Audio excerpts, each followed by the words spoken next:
नमस्ते दोस्तों, मैं विशेष चौधरी स्वागत करता हूं आपके अपने यूट्यूब चैनल योगेश्वर वेद में।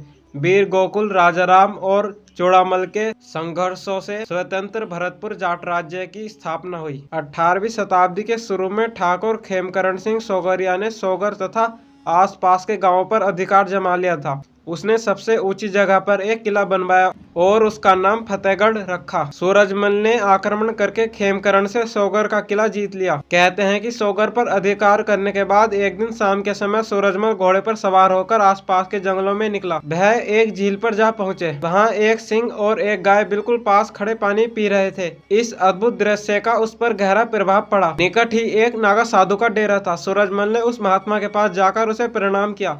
महात्मा ने सूरजमल को आशीर्वाद दिया और अपनी राजधानी सोगर में बनाने की सलाह दी, जो बाद में वहीं पर बनाई गई। इस किले को बनाने का काम सन 1732 ईस्वी में आरंभ हुआ था। एक बार शुरू हो जाने के बाद निर्माण कार्य 60 वर्ष तक रुका ही नहीं। मुख्य किलेबंदी 8 वर्ष में पूरी हो गई थी। इसमें 2 खाइयां भी सम्मिलित थी। एक तो शहर की बाहर वाली 4 दीवारी के पास थी और दूसरी कम चौड़ी पर ज्यादा गहरी खाई किले को घेरे हुए थी। भरतपुर किले की बनावट। इस किले की बाहर वाली खाई लगभग 250 फुट चौड़ी और 20 फुट गहरी थी। इस खाई की खुदाई से जो मलबा निकला उससे 25 फुट ऊंची और 30 फुट चौड़ी दीवार बनाई गई। उसने शहर को पूरी तरह से घेर रखा था। इसमें 10 बड़े बड़े दरवाजे थे जिनसे आगमन पर नियंत्रण रखा जाता था। इनमें से किसी भी दरवाजे से घुसने पर रास्ता एक पक्की सड़क पर जा पहुंचता था, जिसके परे भीतरी खाई थी जो 175 फुट चौड़ी और 60 फुट गहरी थी। इस खाई में पत्थर व चूने का फर्श किया गया था।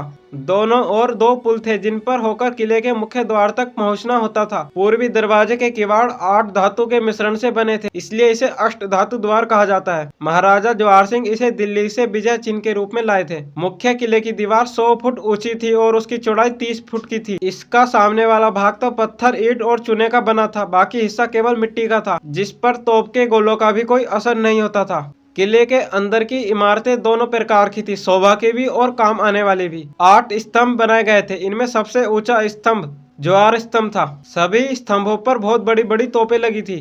बड़ी तोपें सूरजमल ने स्वयं बनवाई थी। इन सब तोपों को चलाना, प्रयोग में लाना कोई भी आसान काम नहीं था। 48 पाउंड का गोला फेंकने वाली एक तोप ऐसी थी जिसे खींचने के लिए 40 जोड़ी बैल लगते थे। लूटकर या खरीदकर प्राप्त की गई अनगिनत छोटी तोपें भी थी। अन्य दुर्ग तथा भवनों का निर्माण। अपने विशाल भवन निर्माण कार्यक्रम की देखरेख के लिए उसने जीवनराम बंचारी को अपना निर्माण मंत्री नियुक्त किया। बासी, पहाड़पुर से संगमरमर और बरेठा से लाल पत्थर, डिंग, भरतपुर, कुम्हेर और बेर तक पहुंचाने के लिए 1000 बैलगाड़ी, 200 घोड़े गाड़ी, 1500 ऊंट गाड़ी और 500 खच्चर को लगाया गया था। इन 4 स्थानों पर भवनों तथा वृंदावन, गोवर्धन और बल्लभ से छोटे छोटे निर्माण कार्यों को पूरा करने में 20,000 स्त्री पुरुष लगभग 25 वर्ष तक दिन रात जुटे रहे। वृंदावन में सूरजमल की 2 बड़ी रानी, रानी किशोरी और रानी लक्ष्मी के लिए 2 सुंदर हवेलियां बनवाई गई थी। 2 अन्य रानियां गंगा और मोहिनी ने पानी गांव में सुंदर मंदिर बनवाए। अलीगढ़ का किला सूरजमल ने बनवाया। ढींग से 15 मील पूर्व शहर में बदन सिंह ने एक सुंदर भवन बनवाया, जो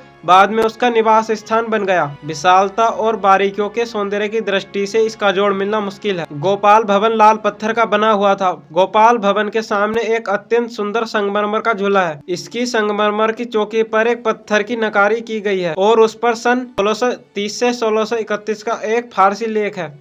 इस झूले को सूरजमल दिल्ली से बैलगाड़ियों पर लाद कर लाया था। राजा बदन सिंह का अंतिम समय।